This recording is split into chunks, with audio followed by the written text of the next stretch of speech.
보호자랑 같이 오세요. 점심시간이 한창인 은행 창구였습니다. 교복 차림의 남학생이 번호표를 쥐고 서 있었고 젖은 소매를 안쪽으로 숨기고 두툼한 봉투를 더 꽉 움켜쥐었죠.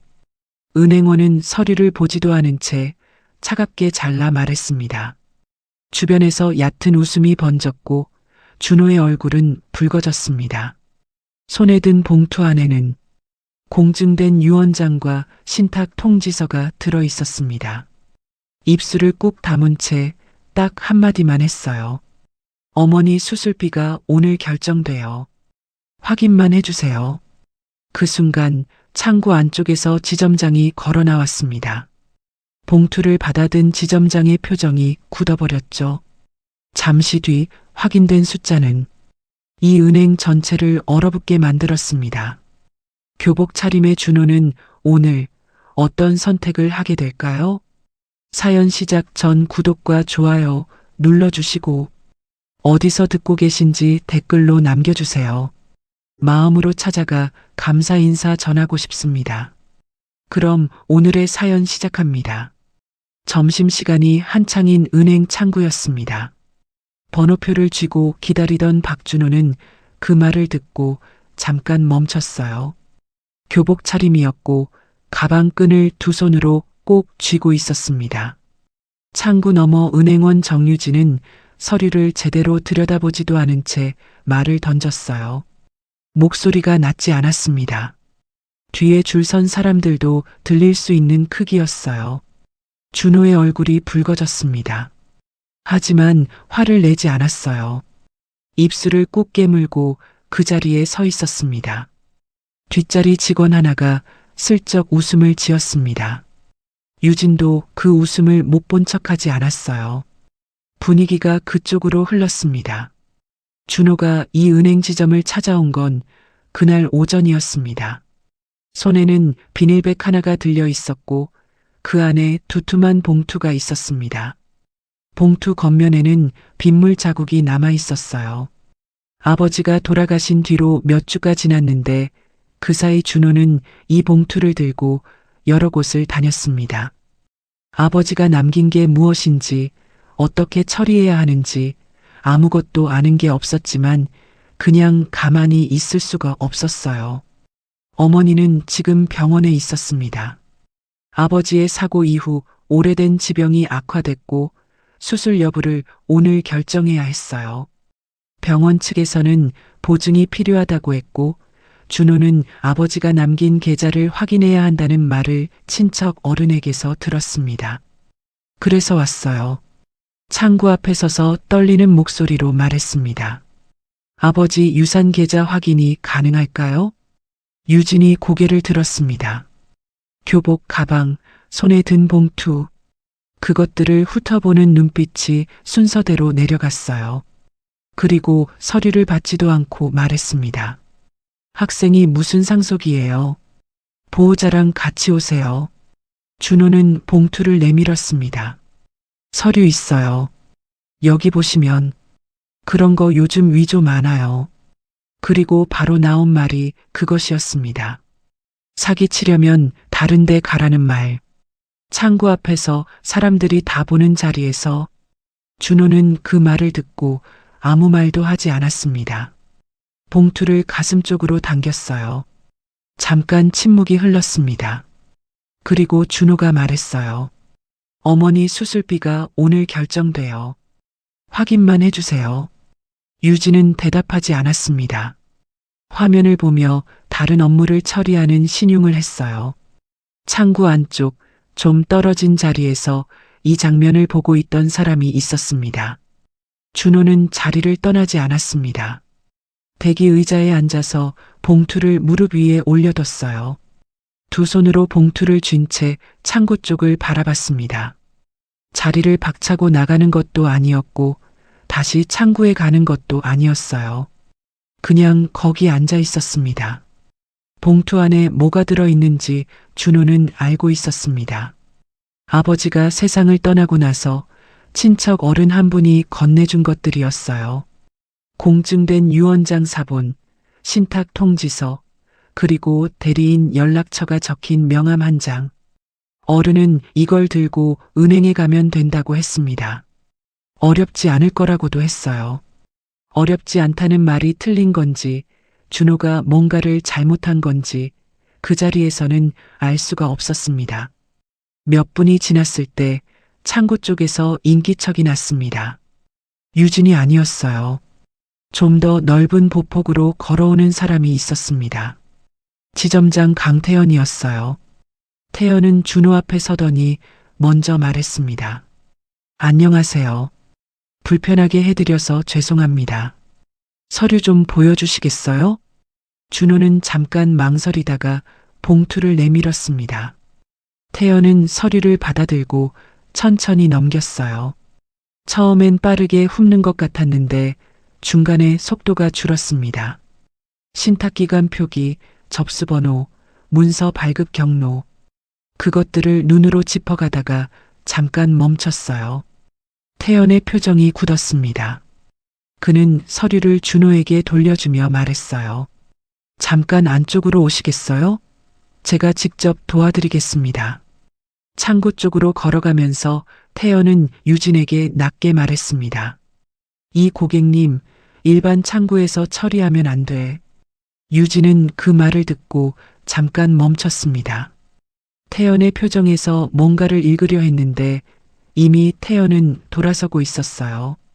준호는 VIP 대기실로 안내받았습니다. 일반 대기석과 다른 공간이었어요. 작은 테이블과 소파가 있었고 문이 닫히면 창고 소리가 들리지 않았습니다. 준호는 소파에 앉으면서도 가방을 내려놓지 않았어요. 그리고 아무 말도 하지 않고 자리에 앉았어요. VIP실 문이 닫혔습니다. 태연은 테이블 위에 서류를 조심스럽게 펼쳤어요. 준호는 맞은편에 앉아서 태연이 서류를 보는 것을 조용히 지켜봤습니다. 아까 창구에서와는 달랐어요. 태연은 서류를 받자마자 버리듯 내려놓지 않았습니다. 한 장씩 넘기면서 읽었어요. 공증 도장이 찍힌 유언장 사본, 신탁기관 발급 통지서, 대리인 명함. 태연은 통지서 상단을 다시 한번 짚어봤습니다. 신탁기관 이름, 접수번호, 발급일, 그리고 하단 담당자 서명. 그걸 확인하고 나서야 고개를 들었어요. 이 서류 본인이 직접 가지고 온 거 맞죠? 네. 신탁기관 대리인 연락처가 여기 있는데 지금 연락이 가능한 분인가요? 준호는 명함을 받습니다. 어른이 주신 거라서 연락은 됩니다. 태연은 고개를 끄덕이며 메모를 시작했습니다. 서류를 보면서 항목별로 적어 내려갔어요. 준호는 그 모습을 보면서 처음으로 긴장이 조금 풀리는 걸 느꼈습니다. 누군가 제대로 보고 있다는 느낌이었어요. 그런데 태연은 잠깐 펜을 멈추고 물었습니다. 아까 창구에서 많이 불편하셨죠? 준호는 대답하지 않았어요. 그냥 가방 끈을 조금 더 세게 쥐었습니다. 죄송합니다. 그 부분은 제가 나중에 따로 말씀드리겠습니다. 지금은 고객님 상황이 먼저예요. 태연은 다시 서류로 시선을 내렸습니다. 준호도 말을 잇지 않았어요. 창구 쪽에서는 유진이 자기 자리에서 다른 고객을 응대하고 있었습니다. 겉으로는 평소와 다르지 않아 보였어요. 하지만 VIP실 쪽을 한 번씩 바라보는 눈빛이 있었습니다. 태연이 직접 들어갔다는 게 무엇을 의미하는지 어렴풋이 느끼고 있었을 거예요. 태연은 대리인 명함을 들고 전화를 걸었습니다. 연결이 됐어요. 짧은 통화였는데 통화가 끝나고 나서 태연의 표정이 이전과 달라졌습니다. 뭔가를 알게 된 사람의 표정이었어요. 신탁기관 담당자분이 직접 오실 수 있다고 합니다. 시간이 조금 걸리는데 기다리실 수 있으세요? 준호는 손목시계를 봤습니다. 그리고 말했어요. 어머니 수술 보증이 오늘 오후까지인데요. 태연은 고개를 끄덕였습니다. 확인 절차는 원칙대로 하되 지연이 생기지 않게 제가 책임지고 속도를 붙이겠습니다. 그 말이 짧고 단호했어요. 준호는 태연을 바라봤습니다.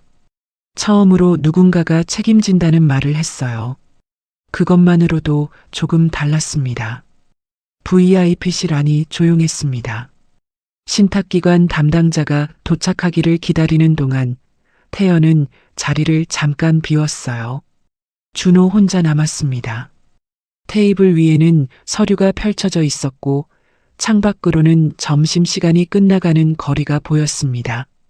준호는 시계를 봤습니다. 오후 2시가 넘어가고 있었어요. 어머니 담당 의사가 오늘 오후 중으로 결정이 필요하다고 했는데 그 시간이 얼마나 남았는지를 계속 계산하고 있었습니다. 손끝이 미세하게 떨렸어요. 준호는 그걸 느꼈는지 양손을 무릎 위에 포개어 올렸습니다. 숨을 한번 천천히 들이쉬고 내쉬었어요. 태연이 돌아왔습니다. 뒤따라 들어온 직원이 음료를 테이블에 올려뒀어요. 준호는 그 잔을 보다가 손을 뻗지 않았습니다. 태연이 자리에 앉으며 말했어요. 담당자분 30분 안에 오실 수 있다고 했습니다. 오시면 바로 진행하겠습니다. 감사합니다. 준호는 짧게 답했습니다. 그리고 잠깐 말이 없었어요. 태연은 서두르지 않았습니다. 준호가 말할 준비가 됐을 때를 기다리는 것처럼 조용히 앉아 있었어요. 준호가 먼저 말했습니다. 아버지는 사고로 갑자기 돌아가셨어요. 2달 됐습니다. 태연은 고개를 끄덕였습니다. 말을 보태지 않았어요. 어머니가 원래 지병이 있었는데 아버지 일 이후로 많이 안 좋아지셨어요. 의사 선생님이 수술을 권유하셨는데 오늘 보증을 못하면 일정이 밀린다고 하더라고요. 준호는 그 말을 하면서 시선을 테이블 쪽으로 내렸습니다. 돈이 많아서가 아니라 오늘 안에 병원 보증을 못하면 수술 일정이 밀려요. 태연은 그 말을 듣고 잠깐 창밖을 봤습니다. 그리고 다시 준호를 봤어요. 어머니 병원이 어디예요? 준호가 말했어요. 태연은 메모에 적었습니다. 제가 병원 쪽에 직접 연락해서 오늘 안에 처리될 수 있도록 확인해 드리겠습니다. 담당자분이 도착하면 바로 절차 시작하고요. 준호는 고개를 들었습니다. 뭔가를 더 확인하고 싶은 눈빛이었지만 그냥 고개를 끄덕였어요. 문 밖에서 발소리가 들렸습니다. 신탁기관 담당자 서지혜가 도착한 것이었어요. 태연이 일어나 문을 열었습니다. 지혜가 들어오면서 준호를 보고 먼저 고개를 숙였어요. 많이 기다리셨죠? 바로 시작하겠습니다. 지혜의 말투는 차분하고 빠른 동시에 정확했습니다. 가방에서 파일을 꺼내 테이블에 펼쳤어요. 서류를 확인하는 손이 멈추지 않았습니다. 준호는 그 모습을 보면서 처음으로 생각했습니다. 이제는 되겠구나. 오늘 안에 되겠구나. 손끝 떨림이 조금 잦아들었습니다. 서지혜는 서류를 빠르게 검토했습니다. 준호가 가져온 공증 서류와 신탁 통지서를 나란히 펼쳐두고 자신이 들고 온 파일과 대조하며 항목별로 확인했어요. 손이 멈추지 않았습니다. 페이지를 넘기는 속도, 수치를 짚어가는 방식, 서명을 확인하는 눈빛, 오래 이 일을 해온 사람의 움직임이었어요. 태연은 그 옆에서 지혜가 요청하는 내용을 받아 처리했습니다. 은행 내부 시스템으로 계좌 연결 여부와 신탁 등록 이력을 조회했어요. 준호는 말없이 앉아 있었습니다. 서류가 맞는지 틀리는지 지금 어떤 상황인지 정확히는 알 수 없었어요. 그냥 두 사람이 멈추지 않고 움직이고 있다는 것만 보고 있었습니다. 지혜가 화면을 보며 태연에게 낮게 말했어요. 신탁 등록 확인됩니다. 연결 계좌도 맞고요. 태연은 고개를 끄덕였습니다. 그리고 잠깐 준호를 봤어요. 준호는 그 눈빛을 받고 뭔가를 물어보려다가 그냥 기다렸습니다. 지혜가 파일을 한 장 더 꺼냈습니다.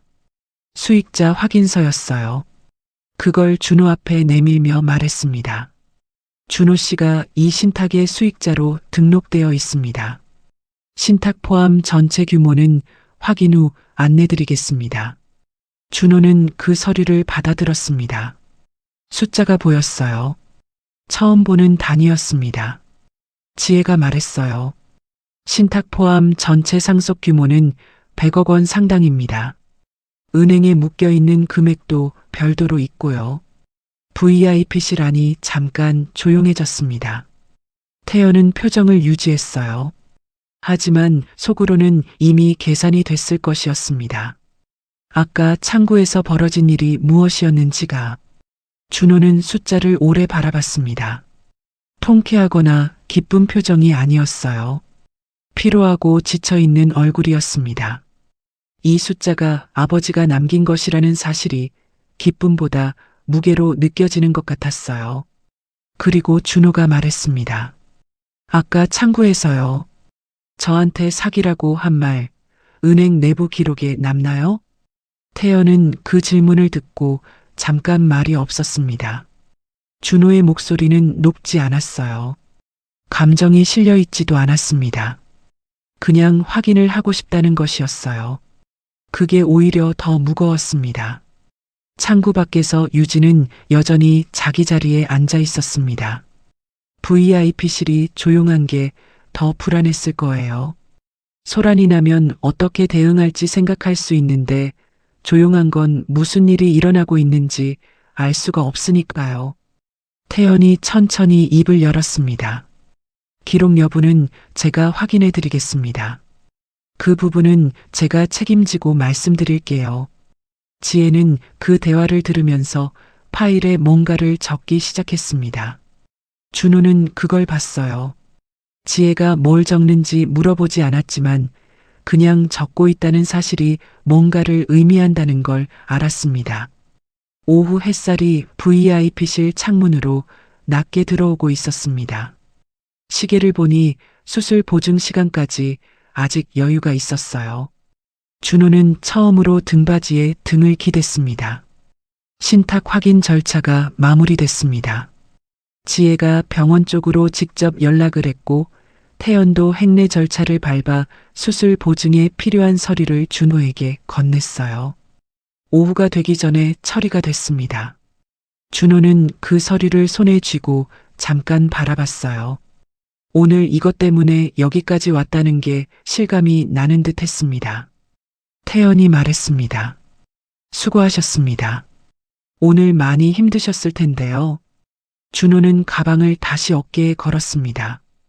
그리고 태연을 봤어요. 아까 창구에서 있었던 일요. 태연은 말없이 기다렸습니다. 사과는 필요 없어요. 준호의 목소리는 낮고 차분했습니다. 다만 저는 이 은행에 제 돈을 맡길 이유가 없어요. 그 한 문장이 VIP실 안에 머물렀습니다. 태연은 즉각적으로 반박하거나 만류하지 않았어요. 그 말이 어디서 나온 말인지 무엇을 의미하는지를 알고 있었습니다. 준호가 문을 열고 나갔습니다. 창구 쪽 직원 몇 명이 그 모습을 봤어요. 교복 차림이었는데 들어올 때와 나갈 때가 달랐습니다. 들어올 때는 고개를 숙이고 있었고 나갈 때는 등이 곧았어요. 태연은 문이 닫힌 뒤에도 한참 그 자리에 서 있었습니다. 지혜가 파일을 정리하면서 말했어요. 아까 창구에서 있었던 내용 제가 기록해뒀습니다. 발언 내용, 시간대, 당시 창구 상황요. 민원 프로세스로 접수할 수도 있고 내부 통제 쪽으로 갈 수도 있어요. 태연은 고개를 끄덕였습니다. 진행해 주세요. 지혜가 파일을 닫으며 말했어요. 고객님 쪽에서 문제 제기를 안 하셔도 이미 내부 기록은 남습니다. 고객에게 사기라고 단정한 발언은 은행이 지켜야 할 기본 응대 기준을 벗어난 거니까요. 태연은 그 말을 들으면서 창구 쪽을 바라봤습니다. 유진은 자기 자리에서 여전히 업무를 보고 있었어요. 아직 아무것도 모르는 것처럼 보였습니다. 하지만 그 아직이 오래가지 않을 거라는 걸 태연은 알고 있었어요. 돈은 옮기면 끝이지만 말은 남습니다. 그리고 그 말이 어디에 어떻게 남는지에 따라 결과가 달라졌습니다. 오늘 창구에서 나온 말은 이미 두 사람이 기록해뒀어요. 감정이 아니라 사실로. 준호가 은행을 나간 뒤 바깥으로는 아무 일도 없는 것처럼 보였습니다. 창구는 돌아갔고 점심시간 이후에 손님들이 들어왔으며 번호표 기계는 계속 돌아갔어요. 유진도 자기 자리에서 업무를 이어갔습니다. 표면적으로는 평소와 다를 게 없었어요. 그런데 그 이후 며칠이 지나면서 은행 내부에서 조용한 신호들이 오기 시작했습니다. 처음 신호는 신탁기관 쪽에서 왔습니다.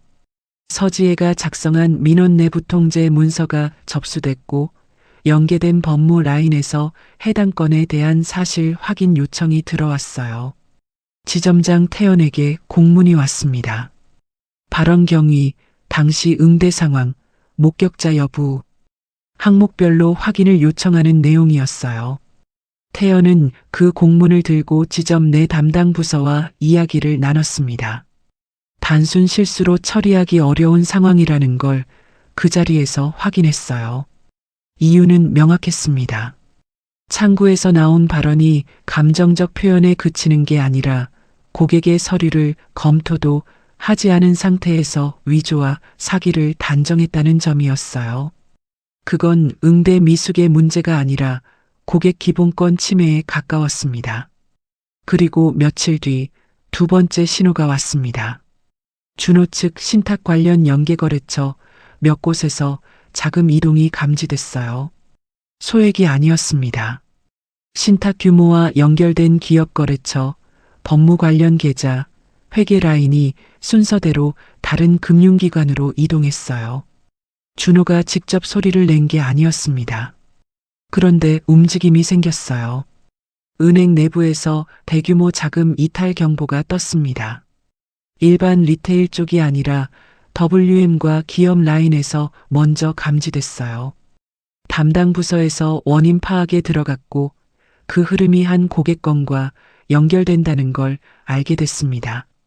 태연에게 윗선에서 연락이 왔어요.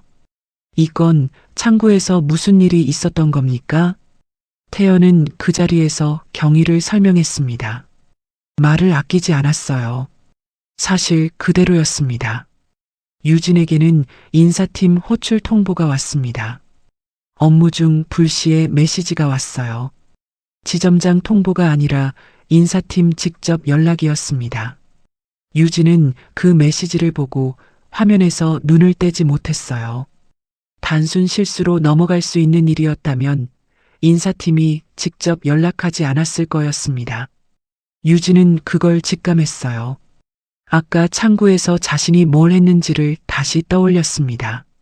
서류를 보지 않고 한 말, 주변에 다 들리게 한 말, 그리고 웃음을 함께 나눴던 자리. 그게 지금 어떤 방향으로 오고 있는지가 그 메시지 한 줄에 담겨 있었습니다. 어머니의 수술은 다음 날 아침 일찍 시작됐습니다. 준호는 수술실 앞 복도에서 기다렸어요. 딱딱한 의자에 앉아서 가방을 무릎 위에 올려두고 있었습니다. 밤새 거기 있었던 건 아니었지만 이른 새벽에 도착해서 수술실 불이 켜지는 걸 봤어요. 수술은 4시간이 걸렸습니다. 담당 의사가 나와서 잘 됐다고 말했을 때 준호는 고개를 끄덕였어요. 말이 바로 나오지 않았습니다. 잠깐 그 자리에 앉아 있다가 천천히 일어났어요. 어머니가 회복실로 옮겨지고 면회가 가능해졌을 때 준호는 복도를 걸어갔습니다. 병실 문을 열었어요. 어머니가 눈을 뜨고 있었습니다. 아직 말이 쉽지 않은 상태였지만 준호를 알아봤어요. 준호는 어머니 손을 잡았습니다. 그리고 조용히 말했어요. 엄마, 이제는 내가 지킬게. 어머니는 손을 살짝 쥐었습니다. 그것으로 충분했어요. 그날 오후 서지혜에게서 연락이 왔습니다. 신탁 운용 방향에 대한 후속 논의를 진행하고 싶다는 내용이었어요. 준호는 일정을 잡겠다고 했습니다. 지혜가 덧붙였어요. 나머지 자금은 신탁기관 권고에 따라 분산 운용으로 이동하는 방향이 맞습니다. 이번 건 처리 과정에서 확인된 부분도 있고요. 준호는 알겠다고 했습니다. 통쾌하거나 홀가분한 감정이 아니었어요. 그냥 해야 할 일을 하는 것이었습니다. 아버지가 남긴 것들을 제대로 지키는 것, 어머니가 회복하는 동안 흔들리지 않는 것, 그게 준호가 지금 할 수 있는 일이었어요. 은행 안에서는 정리가 이루어지고 있었습니다. 강태현은 내부 회의에서 이번 건을 직접 설명했어요. 경위를 숨기지 않았습니다. 그리고 말했습니다. 실적보다 먼저 지켜야 할 건 고객의 존엄입니다. 이번 일은 한 직원의 실수가 아니라 우리가 응대 기준을 얼마나 가볍게 받는지를 보여준 겁니다. 재발 방지 교육이 전 지점 단위로 확대됐습니다. 창구 응대 기준이 다시 정비됐어요. 고객 서류를 확인하기 전에 판단하는 행위, 외형으로 고객을 분류하는 방식, 주변 직원이 동조하는 분위기, 그 항목들이 명시됐습니다. 유진은 징계 절차를 밟았습니다. 재배치 권고가 내려왔어요. 인사팀 면담에서 유진은 처음에 고객이 서류를 직접 들고 온 게 처음 있는 일이라서라고 했습니다. 하지만 그 말이 면담 보고서에 그대로 적혔고 그게 오히려 더 불리하게 작용했어요. 몰라서 한 말이 아니라는 게 드러났기 때문이었습니다. 그날 이후 유진은 처음으로 생각했습니다. 말 한마디가 돈보다 비쌀 수 있다는 것을, 그리고 그 말이 어떻게 기록되고 어떻게 돌아오는지를. 준호는 그 어느 것도 직접 요구하지 않았습니다. 감정적으로 폭발하지 않았고 언론에 알리지도 않았으며 보상을 요구하지도 않았어요. 그냥 절차를 선택했습니다. 서류를 들고 왔고 맞는 자리를 찾았으며 해야 할 말만 했습니다. 그게 전부였어요. 병원 복도에는 저녁이 내려오고 있었습니다. 복도 끝 창문 너머로 노을이 낮게 깔렸어요. 준호는 병실 앞 의자에 앉아 가방을 내려놓았습니다. 오늘 처음으로 가방을 손에서 놓은 것이었어요. 이 이야기는 돈의 크기가 아니라 사람을 어떻게 받는지에 대한 이야기였습니다. 그리고 그 시선이 결국 어디로 돌아오는지에 대한 이야기였어요. 교복을 입은 아이가 젖은 소매를 숨기면서도 자리를 지켰던 것처럼 조용한 선택은 조용하게 남습니다. 단단하게.